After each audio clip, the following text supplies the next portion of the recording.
Verse 16 is the heart of our text. We're going to look at it again next week, but to start us off, it tells us that Paul was not ashamed of the gospel. He was daring with it. He was eager to bring it to the worst places. He was obligated to share the gospel with every human being because every human being needs the gospel. And all of this was because he knew, believed, had experienced the truth that the gospel is the power of God for salvation. In other words, do you understand the gospel is no ordinary message? It's not an economic treatise. It's not a new means of viewing things. It's not a new governance. It's not a constitution or a constitutional amendment.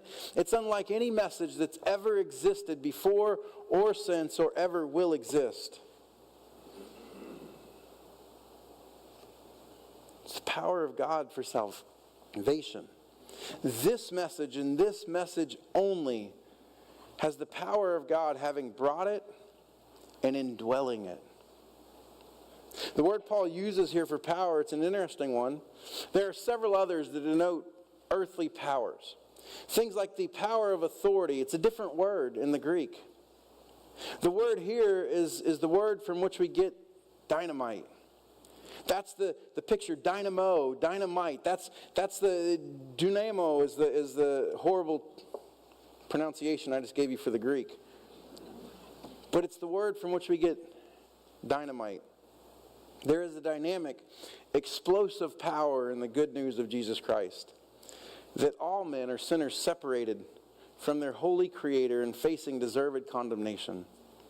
But God, being rich in mercy, sent His Son to bear His wrath upon my sin, so that we might be redeemed unto relationship with Him and eternal life where He is.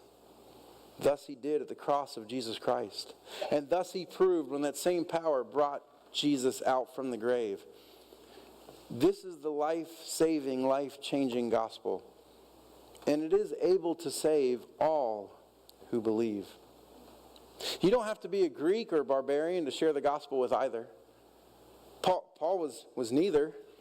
And he's eager to come and share the gospel with Greeks, barbarians, wise and foolish. You just have to know the gospel, which is the only answer for every man. In other words, going back to our original question, what is the line in the sand, brothers and sisters? What is the message we speak no matter what?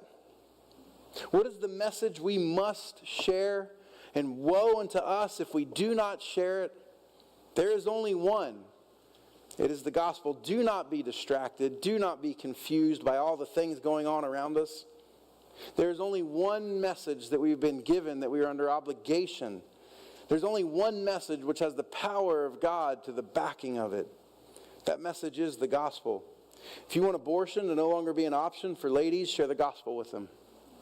If you want racism to die a righteous death, communism and socialism to be seen clearly for the constructs of wicked men that it is, rebellion against God's good gift of marriage and homosexuality, rebellion against His creation from those who promote transgenderism.